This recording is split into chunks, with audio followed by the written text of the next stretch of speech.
Okay. Hello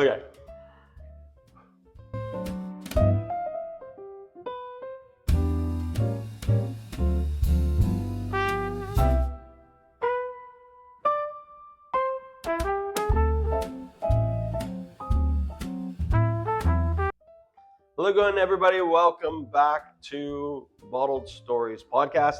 I'm your host, Tim Tibbetts. As always, with me, Rebecca.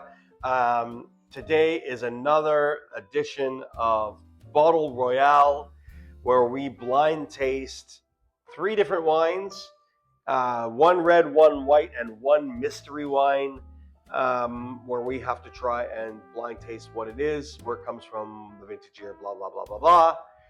And we battle against each other to see who knows what's going on. In today's episode, first and foremost, we have to address the fact that we just filmed an entire other episode that had no microphones on, so we wasted an entire episode. But worse than that, we wasted a perfect call. Rebecca actually called a wine to the T with the producer, everything to the year, 100%. She called the bottle. It's so hard to do. It's so rare that we pull it off. And so I really just wanted to throw it out there that Rebecca actually called a bottle to the bottle. Producer, vintage. Really impressive. Really impressive. Never to be done again. Never to be done again. And well, I wouldn't say that. We may get there again. But it was very disappointing because it was a really good battle. And we ended up battling and tying in the end, 60 points apiece because I caught up on the last one. I missed the vintage year, but I got the rest of it right. Other than that, let's try it again. Well, this time around, we won't make the same mistakes. We'll probably make other mistakes. We'll make other mistakes. We'll make wine tasting mistakes on this one, but definitely not production mistakes. So thank you again for joining us. Welcome back. I hope you guys are enjoying the series. I hope you're having some fun with it. Do also make sure that you do check out our other videos. Like and subscribe. Press the little bell so that you're notified whenever we release new videos. Other than that, just check in with us, hang in with us. Send us messages. These videos, you'll start to see shorts and stuff. We're going to start arriving on TikTok and on Facebook at Bottled Stories, Bottled Stories podcast, actually, on both TikTok and Instagram. And you can always send us an email if you're interested in letting us know something, like something you want to see, anything you want us to talk about, we want to learn about. You can even email us at bottledStoriesPodcast@seagatewines.com, and we'll make sure that we get through it. But otherwise, leave us a comment. It's always easier, faster for us to just read your comments, and then we can start planning what else we want to shoot based on your comments. We have so much we want to say. Yeah. Apparently. So it's always nice, for us to get some guidance from you guys on what you want to see, because if you see what you want to see, you're going to come back and visit us more often. So today we are pulling off again another Bottle Royale where we're going to taste 3 different wines. And here's hoping that they find the first one soon. Okay. So wine number 1.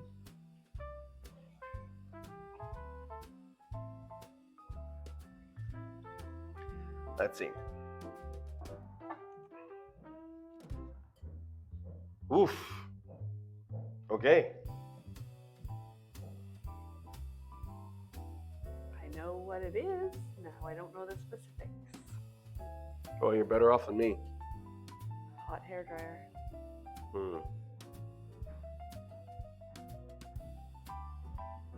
Wow. I need this to open up a little bit. All I smell is stink. It smells a bit like, walking 3,000 steps and taking your shoes off and putting your sock up on your nose. Seriously, it does. Okay.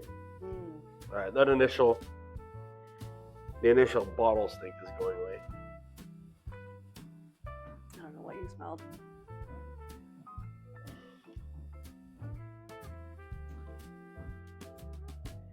getting nothing here. I don't know. This is a tough one. It's really cold, so it's probably muted a little bit.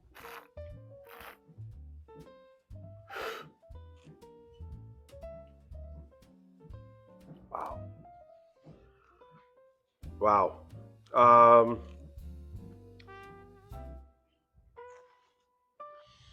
Wow. That's got me stumped. Do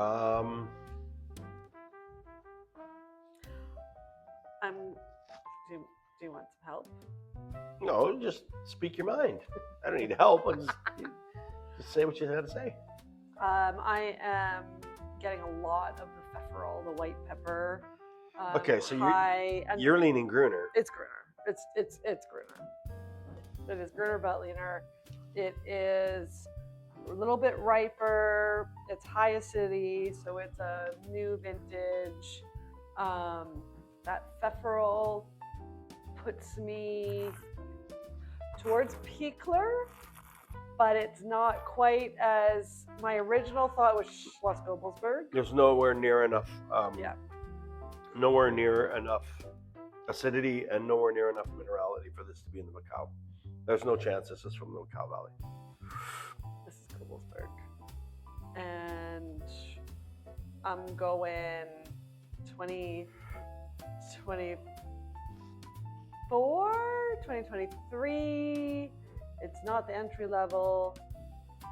It's got some tannin, so I'm going maybe single vineyard. So you're thinking like Steinsetz. Wow. I'm out of my depth. You're definitely better at this than I am. I mean, I could be totally wrong. It's juicy, and if it's not Dernstein, It's definitely not. It's got to be Gobelsberg. This is definitely not from the Macau Valley. There's no way it's from the Macau Valley. It does not have enough. Doesn't have enough acidity, and it doesn't have enough minerality to be from the Macau. It's juicy. It's very juicy. And it's what I always say, my Gruner Veltliner, the first smell, the first aroma I get is a hot hair dryer. When you're blow drying your hair and that little motor has been going, so I know it's Gruner. It's that pfefferle, white pepper, minerality. I'm going to get smoked because I'm going to go completely different.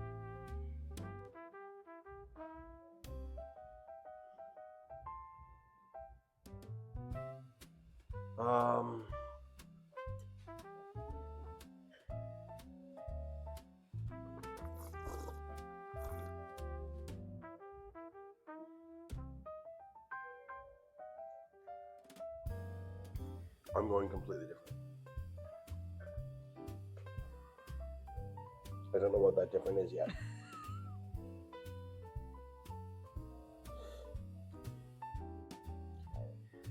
There's an oiliness to this. That's why I went single vineyard. That's what's leading me to Codeo.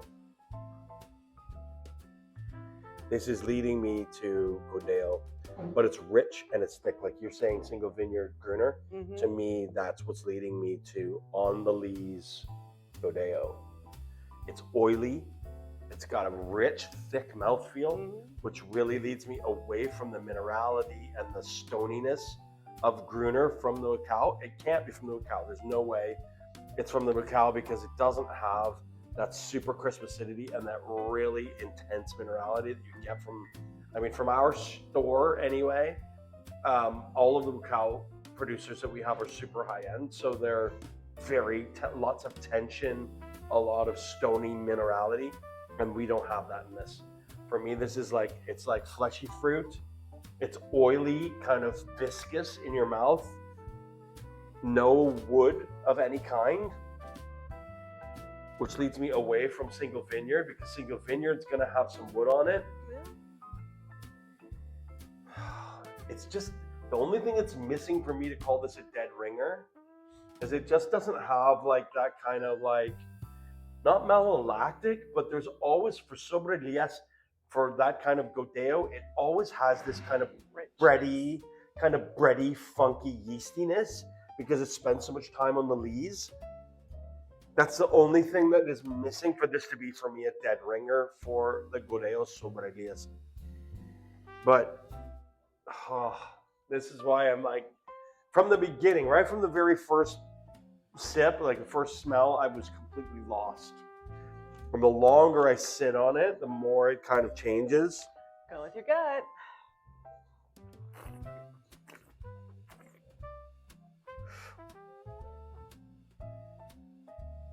Yeah, I'm going with my gut. I'm going to go with my gut. This is from Spain. This is Godeo. This is from Monterey. This is 2021 Sobrelias. That's my call. I'm going Gruner. I'm going Austria. I'm going. What's the region? Kremstal? Kobelsberg, you're thinking? Yeah. Kemptal. And 24.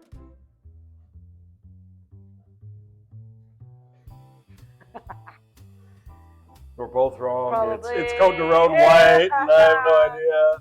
Close. Oh, the shut up! Hey! We're both 100% wrong.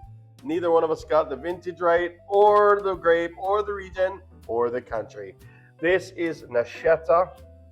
Wow. From the commune of Novello in Piedmont. One of our favorite wines of all time. And funny enough, how did we not pick this? Amazing stuff. Absolutely amazing. Elvio Conyo was kind of the originator of bringing Nascetta back into the world of commercial wines.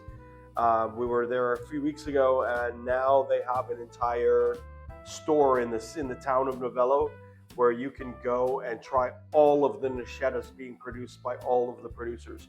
And it's extraordinary because only 35 years ago, he was the only one. Yeah. So really cool. It's a great wine. Great with food. Exceptionally good with food.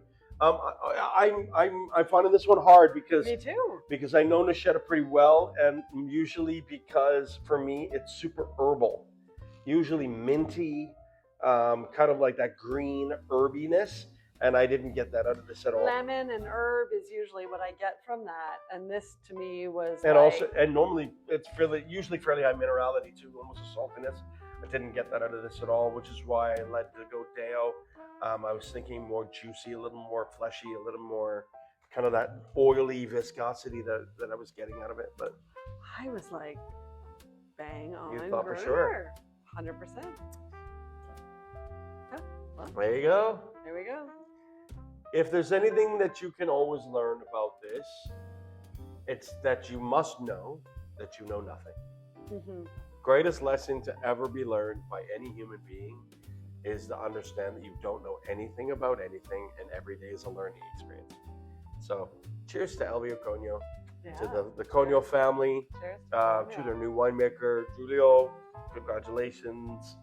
We wish you all the best. We thank you guys very much for these great wines. Absolutely fantastic. Great stuff. Okay. Can't believe we both tanked that. 0-0. Crazy. That was really awful. All right, wine number two. Wine number two is a red wine.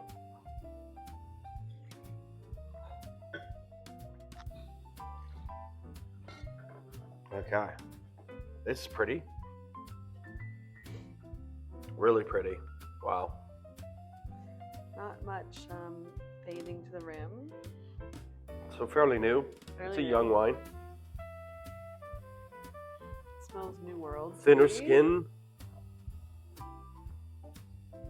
Thinner skin variety for sure. Not a ton of concentration. It does have some a bit of spice on the nose. Like I'm finding a bit of kind of those baking spices. Warm spice. Not chili spice, but yeah, baking spice. Not much acidity, not much tannin. The tannin is catching me a little bit later on in the palate. It's pretty. That's a very pretty wine. I think I can call that. It is definitely New World. I am going out there on a limb. This is Pinot Noir. This is from Chile, from Casablanca, from 2023 would be my call. The thing about Chilean Pinot Noir, it's a little bit different than Old World Pinot. You're not going to find the same Pinot Noir you're not going to find in Burgundy or in, like for example, the wines from Charles Spar and Alsace. They're not quite the same. Those ones are much more floral, much more pretty, and much more like super precise. This is gorgeous. Like, it's a great wine, and if it's the wine I think it is, and I get this anywhere close to being correct, it's an extraordinary value, because tasting it again, this is really, really, really good. And at the price point, it should be, if it is the wine I think it is, which 99% of the time it isn't. I'm playing devil's advocate in my head against you, but I don't think I can. It's definitely New World. I mean, it's so totally New World. It could also be Patagonia. Yeah, that's. But I feel like it's a little bit juicier than what the Patagonia. Because of the cold. Yeah. Yeah, that was my thought too. Mm-hmm. It definitely feels New World. It definitely feels Pinot. If you say 24, I'm saying 23. No, I said 23. Okay, then 23. Yeah. That's what I. Yeah. I said 23. Mm-hmm. Option could be 22, but I think 23 is probably more likely. Because of that, the color. Yeah. Yeah. So I think we're both decided on the same wine here. Unanimous decision. This is Pinot Noir, Chile, Casablanca Valley, 2023. And the reveal? Are we wrong? We're wrong. We're going to go through a whole episode with absolutely nothing correct. Oh, it is. Oh, man. I just finished saying that it's not Charles Spar Pinot Noir, and it is Charles Spar Pinot Noir. Is it 23? It is 23. So we got the grape and we got the vintage correct. So 20 points apiece. I mean, and to be fair, he is a little bit modern in his technique. He's definitely modern in his style. So that Charles, would take us to the New World. Yeah, Charles trained in California and in New Zealand, and is now working, Grand Cru Vineyards in Alsace. So yes, I get it. I can see where it happened. I just, for me, I feel like I've had this wine a few times where it felt much more floral. Like the flowery components of it were much more accessible. They were much prettier. This I did not get floral notes. Right, I didn't find it as floral. It was like the red fruit. That's what led me away. I mean, I call Pinot. I figured it was, but I definitely thought that this was New World, which is, I mean, it makes a little bit of sense. Charles having some of that influence, having worked in California and in New Zealand before he went back home to Alsace. And this one is. But it is a gorgeous wine. This is the Jardin d'Eden, Garden of Eden in English. It's a beautiful wine, really pretty. Right? No, that's Amour Interdit. Right. That's the next one up. This is a great wine. It is a great wine. Really great. 12.5% alcohol. Yeah, I would say it's beautifully balanced. It's super pretty, very elegant. I think too, like a lot of this time, like sometimes I just need it to sit in the glass a little longer. I feel like I rush into this a lot, and if I let it sit in the glass a little longer before I make a decision, I get a much more accurate representation of what it is. Also, sometimes when you do that, it's the other way around. Fair. Right? If you take, as we were saying, your gut feeling, that's usually right. And so if you let it sit and you let it breathe a bit, then you're losing that window of opportunity of that first gut feeling. But Of course, hindsight's 100%. exactly. But smell it now after we 5 minutes after we've made the decision, and the floral compounds are coming out. The flowers are coming forward, Yeah. right? And we would not have chosen what we chose if I could have smelled that floral.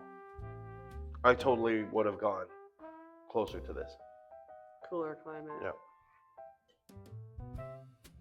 Gorgeous wine though. Really pretty. It's like the big fish that never got in the boat. Woulda, coulda, shoulda. Woulda, coulda, shoulda. Yeah, I still feel pretty good. You know, we got the vintage year and we got the grape variety right. Yep. I feel pretty good about that. It's a great wine. It's a great wine. Next up is another red wine. Looks dark, a lot darker. Fuller body. Oof. Look at that color. Look at that color. Okay.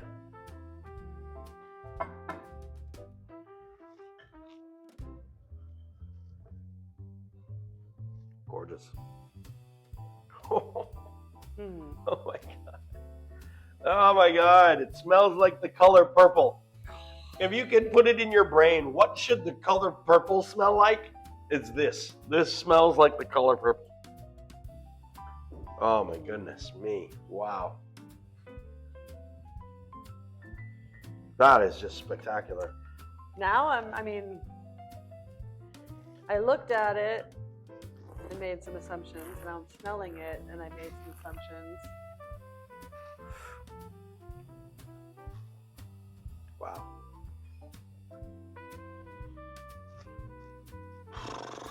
I know what I want it to be. Woo. That is so tannic and so acidic at the same time, and rich and deep and dark. Yeah. Takes me to Bordeaux.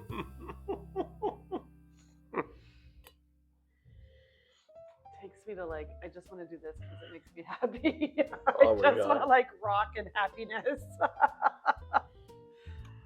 Yeah, that's just spectacular. It's got a little end of soil funk. It's got the tannin is gone, the acidity is gone. I mean, to me, it's a short finish for that, but it's still singing. I still think it's got some good tannin to it, and but it doesn't last.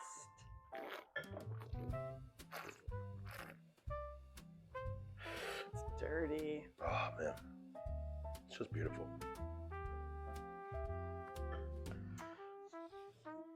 So, I guess the question comes down to: is this Cab heavy or Merlot heavy? If you think it's Bordeaux, what side of the river? I think it's Cab heavy. Okay. But then that little bit of iron, that little bit of something there is making me second guess to Côte d'Aron. See, I'm staying Bordeaux, Okay. but I'm going Merlot heavy. Okay. I'm going to go right bank. There's just enough of that little bit of barnyard funk at the end to give me that 10%, 15% Cabernet Franc.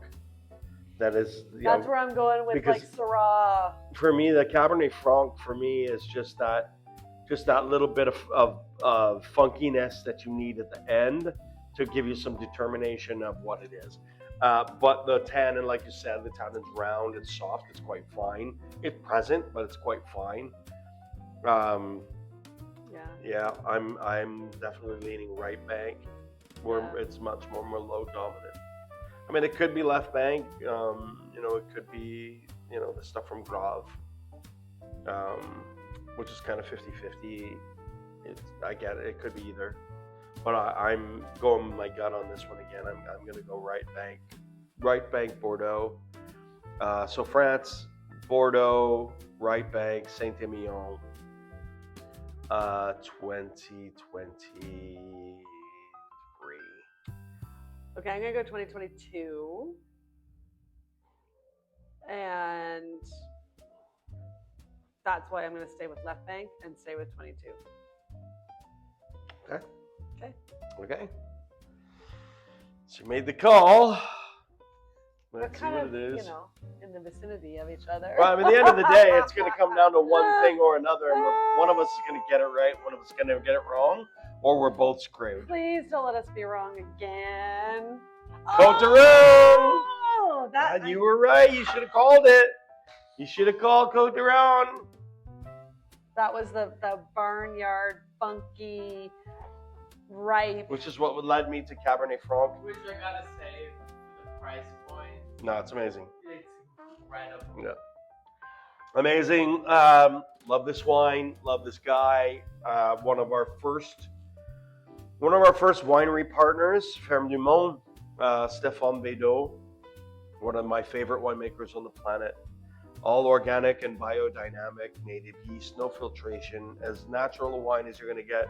Extremely low intervention. This is a blend of Grenache, Syrah, and Mourvèdre. Very small portion of Mourvèdre, usually very high concentrations of Grenache in Stéphane's wines.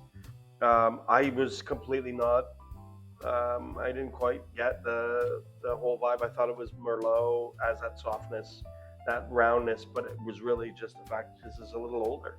It is 21.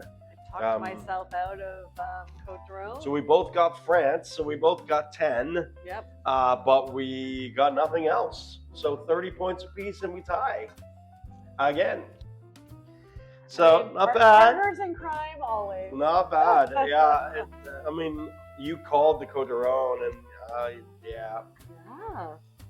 Sadly. I didn't even listen to myself to say listen to your gut. Yeah. And I lean that way. I thought for sure that this was Terrasse by Tour St. Christophe, or that like 80-85% Merlot kind of vibes with the lovely little funk of the Cabernet Franc at the back. That's where I was really leaning. But yeah, this is just gorgeous. Absolutely gorgeous. So this makes me want like a beef stew. Yeah, especially if it's cold and I'm freezing because we're in the wine shop. Amazing stuff. The value of this wine is absolutely insane. In the Bahamas, $26 to $30. Depending on the vintage, it's absolutely extraordinary. Really, really extraordinary. Amazing. Well, shall we wallow in our in our defeat? Yeah. So this was not our best showing today on this episode. It is what it is. Sometimes you win, sometimes you lose. We kind of get the same vibes. It's funny how we both chose the same things and got them wrong. Except for, the white, where we were on completely different paths and still got them wrong. It is what it is. That's the beauty of blind tasting. It's very complicated. It's incredibly difficult to do. But it is a lot of fun. So do yourself a favor. Get together with your friends who are into wine and test yourself. Do some blind tasting. Do some of these kind of exercises because they're really good for your palate. They're really good for your brain. And it definitely helps you become more in tune with what it is that you're drinking on a day-to-day basis. It's amazing stuff. Special thank you to Stéphane Bédot for the amazing wine. This is absolutely extraordinary stuff. I can't get past how good it is for the money. Really amazing. For the rest of you, cheers to everyone, and cheers. And we'll see you again when we unbottle another story. Cheers.